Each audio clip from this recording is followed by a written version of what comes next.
P K Kunhalikutty മാധ്യമങ്ങളെ കാണുന്നു. തരൂരിനുള്ള മറുപടിയും നിലപാടും ഇതിലുണ്ടാകും. ഒന്നാം കരുണാകരൻ്റെ ഗവൺമെൻറ് UDFൻ്റെ ഞാൻ വ്യവസായ മന്ത്രിയായ 91 ഗവൺമെൻറ്റിന് ശേഷമാണ് അത് ശ്രീ ശശി തരൂരും പറഞ്ഞിട്ടുണ്ട് ചേഞ്ചസ് തുടങ്ങിയത്, ചേഞ്ചിന് വേണ്ടിയുള്ള വലിയ ശ്രമങ്ങൾ തുടങ്ങിയത്. അന്നാണ് ആദ്യമായി നമ്മൾ എന്താണ് കേരളത്തിൻ്റെ വ്യവസായ പെർഫോമൻസിന് വേണ്ടി ചെയ്യേണ്ടത് എന്നുള്ള നിലക്ക് വളരെ സീരിയസ് ആയി പിന്നീട് ഗവൺമെൻറ് ഓഫ് ഇന്ത്യയുടെ ക്യാബിനറ്റ് സെക്രട്ടറിയൊക്കെ ആയ ശ്രീ ചന്ദ്രശേഖർ എൻ്റെ കൂടെ അന്ന് വ്യവസായ സെക്രട്ടറിയായി വ്യവസായ നയം കൊണ്ടുവന്ന് അന്നാണ് കിൻഫ്ര എന്ന പരീക്ഷണം ആരംഭിച്ചത്. പിന്നീട് യഥാർത്ഥത്തിൽ ആ TV തോമസിൻ്റെ അച്യുതമേനോൻ്റെ ഒക്കെ ആ കാലം കഴിഞ്ഞാൽ പിന്നീട് കേരളത്തിൽ വ്യവസായ രംഗത്ത് ശ്രദ്ധേയമായ ഒരു മാറ്റം ഉണ്ടായത് ഇൻഫ്ര പാർക്കുകളാണ്.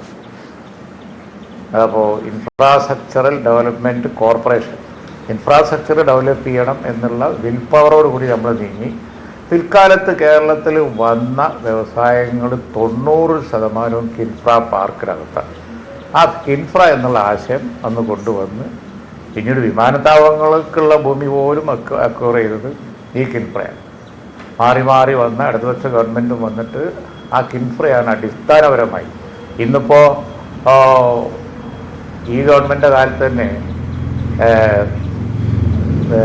ശ്രീ സന്തോഷ് കുളങ്ങര പിന്നെ അദ്ദേഹം ലോകയാത്ര നടത്തിയിട്ട് കേരളത്തിലും ഇതുപോലുള്ള വ്യവസായ പാർക്കുകളൊക്കെ ഉണ്ട് എന്ന് പറഞ്ഞപ്പോൾ കാക്കഞ്ചേരി പാർക്കിനെ കുറിച്ച് അഭിപ്രായ പ്രകടനം നടത്തുകയുണ്ടായി.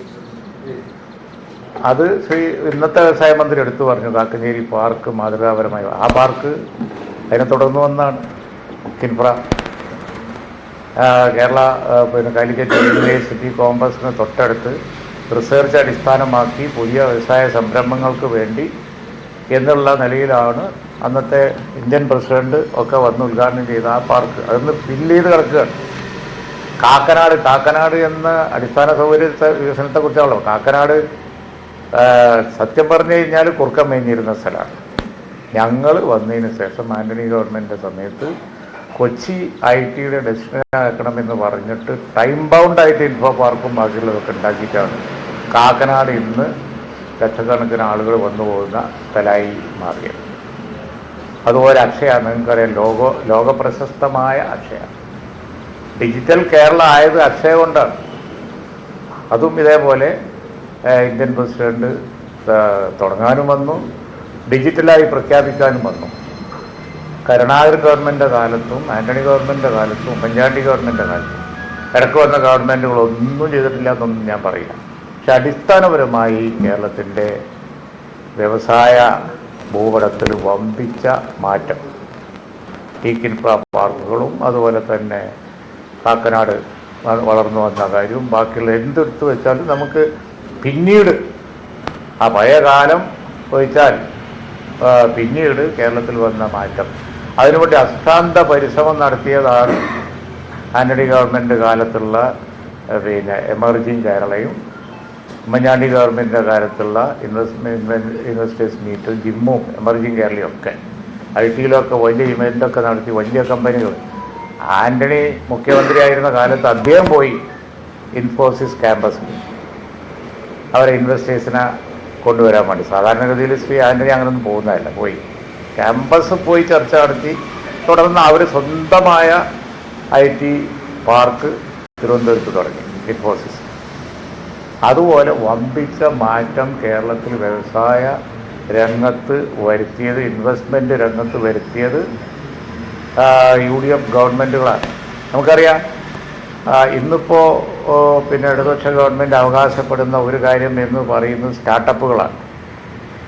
ഏത് സ്റ്റാർട്ടപ്പ് വരണമെങ്കിലും ഏത് IT ഡെവലപ്മെൻറ്റ് വരണമെങ്കിലും ഒക്കെ ക്വാളിഫൈഡായ ടെക്നിക്കലായ ആളുകൾ പാസ്സായി വരണം. എഞ്ചിനീയറിംഗ് കോളേജുകൾ വേണ്ടേ, പ്രൊഫഷണൽ കോളേജുകൾ വേണ്ടേ?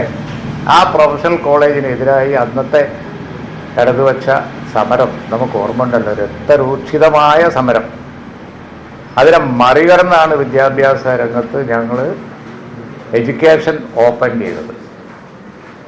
എഡ്യൂക്കേഷൻ ഞങ്ങൾ ഓപ്പൺ ചെയ്തത് ഈ സമരത്തെ കൂത്തുപറമ്പും ഒക്കെ അതിൻ്റെ ഇടയിലുണ്ടായതാണ്, മറികടന്നാ ചെയ്തത്. അപ്പോൾ കേരളത്തിൽ വ്യവസായ രംഗത്ത് വമ്പിച്ച മാറ്റം വരുത്തിയത് UDF ഗവൺമെൻറ്റുകളാണ്. പക്ഷേ വ്യവസായ അന്തരീക്ഷം, ആ വ്യവസായ അന്തരീക്ഷം എന്ന പ്രശ്നം കേരളത്തിലുണ്ടായിരുന്നില്ലെങ്കിൽ അത് ഈ പറഞ്ഞ നോക്കുകൂലിയും അതുപോലെ തന്നെ എന്താ പറയുക അക്രമ സമരങ്ങളും ക്യാമ്പസ് ആക്രമവും അതുപോലെ തന്നെ ഇൻവെസ്റ്റേഴ്സിന് നേരിടേണ്ടി വരുന്ന ഭീഷണിയും കാര്യങ്ങളും മറ്റുമൊക്കെയാണ്. ആ അന്തരീക്ഷം ഒഴിവായി കിട്ടുക എന്നുള്ളതാണ് നമ്മുടെ പ്രശ്നം. അപ്പോൾ ഇപ്പോൾ പ്രതിപക്ഷത്ത് ഞങ്ങളാണ്. ഞങ്ങൾ ഏത് കാലത്തും ആ രീതിയിൽ പോയിട്ടില്ല. ഇപ്പോൾ ഞങ്ങൾ ഭരണത്തിലുള്ളപ്പോൾ ഉണ്ടായിരുന്ന പ്രതിപക്ഷത്തിന് പണ്ടത്തെ നയം തെറ്റായിരുന്നു എന്നും ഇപ്പോൾ ഞങ്ങൾക്ക് മാറ്റം വന്നിരിക്കുന്നു എന്നും അവർ പറയാണ്. അതാണിപ്പോൾ കേരളത്തിൽ വന്നിരിക്കുന്ന ഒപ്പിച്ച മാറ്റം എന്നാണ് അവർ പറയുന്നത്. അതിനെക്കുറിച്ച് നമുക്കൊന്നല്ലേ പറയേണ്ടതുള്ളൂ. പശ്ചാത്താപം തോന്നുന്നത് നല്ലതാണ്, തിരുത്തുന്നത് നല്ലതാണ്. ആ തിരുത്തൽ സ്ഥായി ആയിരിക്കണം എന്നേ അതിനെക്കുറിച്ച് പറയാനുള്ളൂ. കേരളം ഇപ്പോൾ കാണുന്ന എല്ലാ ഡെവലപ്മെൻറ്റുകളും ഇപ്പോൾ ഹൈവേ, എക്സ്പ്രസ് ഹൈവേ ആയി ഞങ്ങൾ കൊടുത്തതാണ്.